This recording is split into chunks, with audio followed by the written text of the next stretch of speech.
All right, folks, back on the Bossman show, friend of the show, Barone, SIUE Cougars out of the OVC up there in St. Louis. Brian, how things been with you, brother, since last talk a couple years ago, man? It's been great. It's been great. Things are going well. We got a healthy wife and kids, and I'm healthy as a coach can be. So life is good right now. Hey, it's been 4 years already, man, and since you've been at SIUE. Can you believe it? No, I mean, because those 2 years I don't even know what happened. I don't know what year was year. We had a game every other day for 2 straight years. You're just you don't see people, you have masks on your face, you don't know you can't have pregame, you can't have postgame. You're just next thing you know, 4 years later, here we go. So it's been a pleasure though. There's no doubt about that. No doubt. And for you, how have you seen the program grow? Because I know in jobs such as SIUE, it's a developmental job. You have to rebuild that thing from scratch. So how has Yeah. it been having an administration who understands, hey, this is a rebuild and give you time to put your step in this program and look what it's doing now. 7-4 in non-conference play, top of the OVC. Since they're giving you patience, let you do your thing, it's paying off. Yeah, I mean, I think you just have to have people that understand like what has been done, what has been done here before and what hasn't. And you have to do things differently to get different results. And it's just from different things, from travel to how you eat to how you train. I always talk about, if it affects winning and losing, you got to fight for it as you're building a culture and establishing a culture that hasn't really. Now Division II, they've had a lot of success.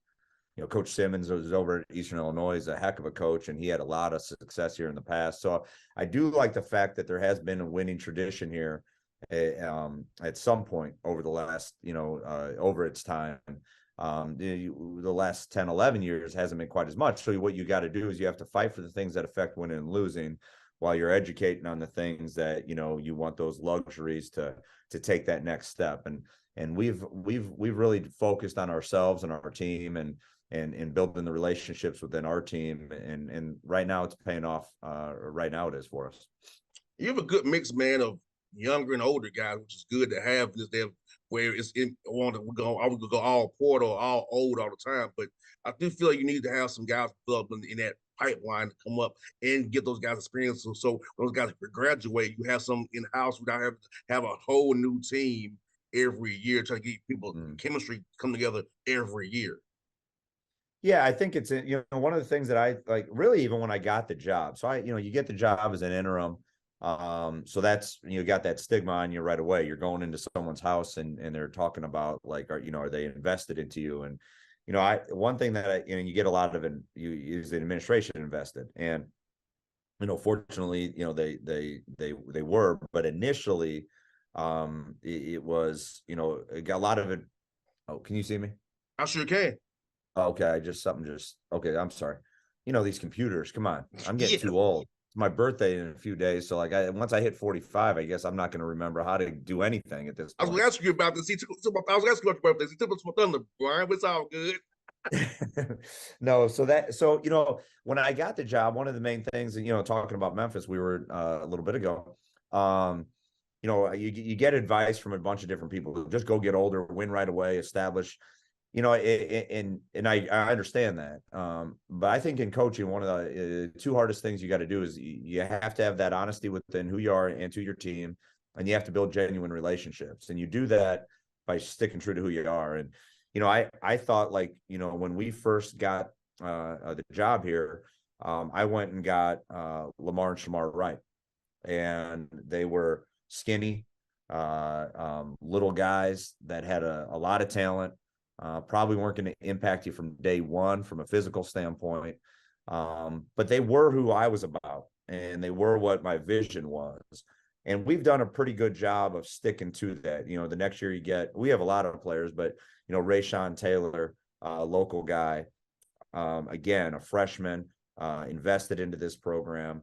And every year, I think we've had a good job of retaining guys, while also adding in some transfers or junior college talent. And that's just what I know. And that's what I'm comfortable with. I got into this business where it's all about building those relationships and having that family concept and vibe. And, You can't do that year in and year out with 13 new guys. Now we have a guy, Jalen Hodge, who's a 1-year guy from James Madison, who's impacted our program because he's our kind of guy. And so it's just you just got to balance it, I guess. I mean, so you said something so great. It's about fit, because I feel like it's the not talent might be, if it's not the right fit, it could ruin your chemistry. You know, being around the NBA, you know, and I've been around the NBA, we know a trade or a signing and does not mess with the chemistry of the locker room can wreck a team Mm-hmm. and what we're trying to accomplish together. So it's that fit piece is so important when you try to go in that portal, find a guy to fit the program and what your vision is.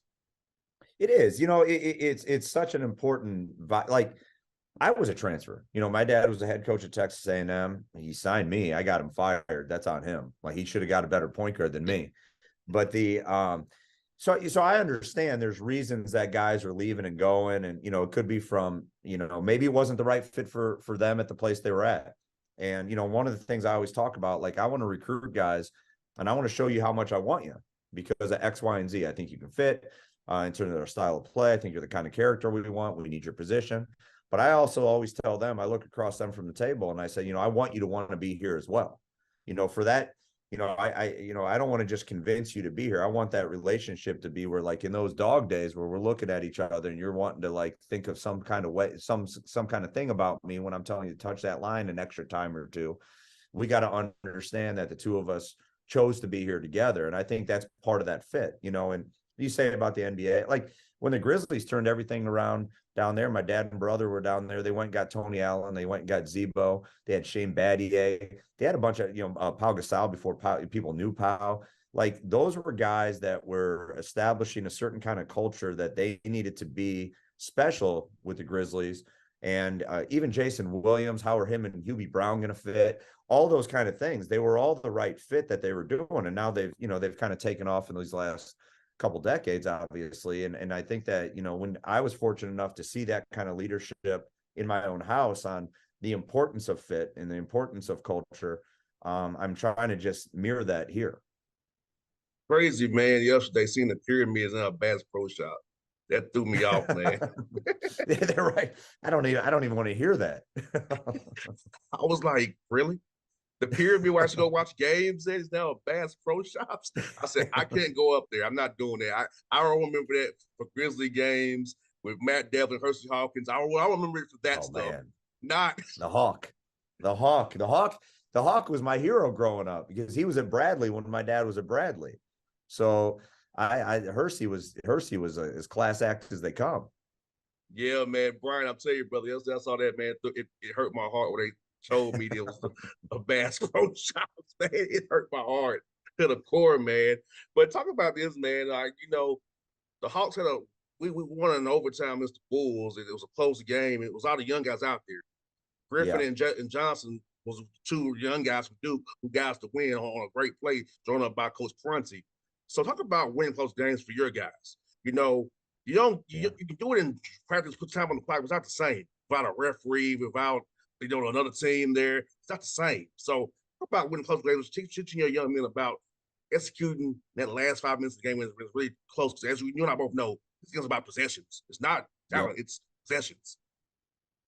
No, that's a great question. I think, you know, I'd be interested to see those guys. The Hawk, like, I wonder how many times they failed in some close games, you know, a year or two ago, you know, whatever it is. And I think that's, you know, we just had 2 close games this week against Missouri Valley opponents of Bradley and Illinois State, and didn't capitalize on some late game situations, put ourselves in position to win. I think it's a fine line of, you know, you have to understand you got to go through some of that through experience. Well, how do you get the experience? Well, you got to be in those games. Well, then, you know, you then got to watch the film afterwards. You got to not just say, hey, we need to execute better. You need to show them why. You need to show, you know, and it starts with myself. You know, I got to look at, did I have the guys in the right position? How much time did I spend in practice talking about these scenarios? And then you just got to continue to educate. You got to build them up throughout it. Because sometimes when you lose those close games, you want to, as a coach, it feels good to yell. It feels good to say we could have done this better. But if you make it critical in terms of how to learn, I think those games will eventually turn in your favor if you continue to be in those type of games. No doubt. I feel like film work is so important. Film work, getting out because I've a lot of guys. I'm visual, Brian. I'm very visual, so I know when I play football. Watching the film for me helped me seeing what defense do. So I got in the field. I knew how I got leverage. They could play man or zone or combo or whatever. So for me, film work was important. And also, I feel like when a young man's IQ gets that mind IQ where you can kind of see it before it happens. It's one like a young man's really developed as a player. It really is really a guy you can trust because you can do that mind mental reps in your mind and get on the court and do it. It's like easy to you now. Oh, I remember this on film. Let's make it happen. Well, and that's a great that's a big time observation because what you do, your preparation allows you to start have better reaction, in my opinion. So you go in there, I have 90 plays. I'm sitting there, and you probably call like 5 of them during the game when it's all said and done. But you're always playing these scenarios in your head, and you're always, what am I anticipating? What am I thinking? What do I see going into the game? And then ultimately at that time you have to react. So you just want to continue to be prepared through that film work, through the scouting reports, through just like talking and walk through. So then the player, like I always tell our guys, like, I can't do what you guys do. You guys are good, man. Like you guys can hoop. I just need to put you in a position where at that moment you have been there before. You're recognizing it. And now let the player play. If it's a reaction to kick to the corner or to put that shoulder down and get to the rim, I got to trust the player to do that. And it's sometimes hard as a coach because, as many times as you want to be perfect and you want to say, oh, no, this is what we should have done. If you really look at it, there's a lot of times that a guy goes and makes a shot that I didn't draw and they're big shots. And you just have to allow each other to kind of play off each other. But you do that through the preparation of film and scouting. No doubt. And I'm seeing OVC standings. I mean, for the most part, you all doing pretty good now, Carlos. Most of you 500 or above. You're Tennessee State or down above 500. Talk about OVC and the newcomers in the OVC there with Lindenwood, Little Rock, and USI are playing well right now. So you got a tough year in OVC. Look like up and down. Yeah, I mean it's a big time league. It's I've been in it now 5 years as being an assistant as well and going on 6. I think that the talent in this league, you look at the amount of NBA guys that are in there, just for lack of a better term. I mean, that's you see there's probably 5, 6, or 7 current NBA guys in the OVC right now. I think that you lost a few teams that people knew, but like Little Rock has always been very good. It's a very good program. USI is prepared to go to Division I. They have administratively and basketball wise, and probably all sports. I know basketball better, obviously. They're prepared to do it. Lindenwood is carrying almost 30 athletics programs, so they know what it takes to run an athletics program. And then you got Tennessee State who's playing really. Yeah, I mean it's a league every night in a day in and day out.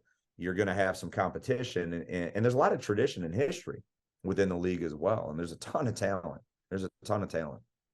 No doubt. And I tell people they'll be okay without Belmont and Murray. They'll be okay. Now some rivalries went away, but the league's fine because Stan does a good job. So does Coach Kyle do a good job as well, and Darryl Walker. So who was down here at SIUE for a little while here in Atlanta. So it's like, hey, and it's gonna be okay. And I see it. I see the talent growing. And I feel like with the super seniors and a lot of the COVID year, guys a little bit older, so it's gonna be even more party basketball. So it's like you all competing against Bradley and Illinois State being those games. It's not shocking because guys a little bit older right now. Yeah, I mean, no, that's another great observation. I think, with our team in particular, we really work on the relationships and the culture, and that's allowed our retention. You have 2 preseason all OVCs guys coming back for the first time in school history. That we've had that. We have a lot of, you got the Wright twins that are essentially 4 starters from the previous year in some capacity. I think that's very important because I think, the guys who are in the league and the guys who have seen the league grow within our team respect it. And they're like, oh, this is the right place. This is high level competition. You're treated well here. Coaches care about us. The players care about the coaches. The way they treat my wife and kids is just a blessing to me. So I think that if we, as teams in tradition, continues to be built upon and looked at, a team, the conference like the OVC, they've done a great job of marketing and branding ourselves with the tournament where it is in Evansville, and they're doing it again these next few years. I think it's just we've really sustained what we've built on over the last several years. No doubt, no doubt. What's on the road? We'll be on the road in DC and in Miami when you all in Evansville. So I can't go up there and see it, man. Because I want to go up there and gamble. I told Stan, I'm like, Stan, I like to gamble. Evansville, I like to gamble, man. So when I come up there, I want to go to the casino when I go. Well, come on, you can gamble on a Tuesday, some random night too, and catch us practice and see us play Thursday. You name it, we got you. No doubt, brother. And talk about you. I saw you sign two guys, man, Jordan Pickett and Ethan Yancey. Talk about those young men. Which how you see them fit into your program next year when they get to you guys. Yeah, one of the things that when I first took over, I really wanted to establish a better local presence, presence in recruiting locally. JP Jordan Pickett is a big time player locally. I think he can come in and contribute from day one for a variety of reasons. He has the ability to put the ball in the hole.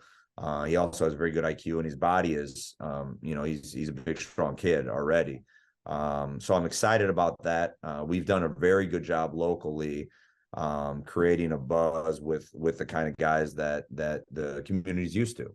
And then they also have to have the right kind of surroundings around them because there's a certain kind of pressure locally. And I think JP is definitely capable of doing that. And then Ethan Yancey, he's originally from Houston. He's out in the Western Kansas playing one of the best junior college conferences in the country. Really has a knack to score. He's got good athleticism. That was a very big sign for us. Had a pretty high reputation and had a lot of options and really kind of fell in love with what we were, how we want. Again, that goes back to I really wanted him, but he also really wanted to be here. So to his credit and his surroundings, the people around him, they didn't want to look for the next thing. They wanted to look for the right thing. They felt it was us. So we're excited about those two guys coming in for sure. That's one I want to wish you happy early birthday. Your birthday will be on Thursday. That's happy early birthday. So what is your plans for your birthday? And I know you have a game on the weekends. What are your plans for that night with the wife and kids, man? No, you know what? I have learned that my birthday doesn't matter anymore. And my birthday is more about what the four little ones want for my birthday. So we are going to definitely have some sort of cake that I'm sure one of my daughters is going to pick with a flavor. I get to we're actually going to read at my kid's school. We're doing community service that morning. We're going to then go to the Christmas show. I'll have 4 kids singing 8th through kindergarten. So that'll be about 2 hours of me sitting in, listen to a lot of glorious music that evening. And I'll probably hope to get them to bed and maybe sit down and talk to my wife for about 10 minutes when it's all said and done. But I wouldn't have it any other way. That's what family's about on my birthday. I got one more for you. Your birthday is 2 days from Christmas. So how was that growing up? Did you get shafted because it's so close to Christmas? Yeah, you know what? It was, and my brother's is right after. It's December 31st. So he always had he thought everyone was celebrating, his birthday was really just New Year's. But for me, I figured it out strategically. It took me a few years, but you go big on your birthday. All right. You go big for what you wanted on your birthday. You typically didn't get the big ticket item that Santa could follow up with 10 days later. But what you really did a good job of is you appreciated everything that I got on December 15th. You acted right. You were very graceful for everything. And then you just threw in there like, oh, it's okay. I didn't get my remote control car. I got everything I wanted. And usually Santa stepped up about 10 days later. But I had to appreciate everything on the 15th. But it took me a few years to figure that one out. Yes, indeed. I'm glad I'm in March. See, my mom was January 9th. So Okay. my mom kind of, she said back when she grew up, she said, well, it's like, do you want this or this? She had an option. Yeah. Yeah. You reestablished your plan of attack on, okay, this didn't work. Maybe I was like Ralphie in Christmas Story. You had to go after that Red Ryder BB gun the right way. And eventually that BB gun showed up. Yes, indeed. Well, Brian, good to talk to you as always, my brother. Hope to see you soon. I hope look at the Hawks kids. Hopefully, I can catch you in at Tennessee State or Evansville this year. We works out on off day football, so I'll be cheering for you as always, brother. I'm good to talk to you again, man. Thanks. It's great. Thank you for having me. I always appreciate it. It was a lot of fun. Anytime, brother. Be safe. See you soon, man. Thank you. Appreciate you. All right.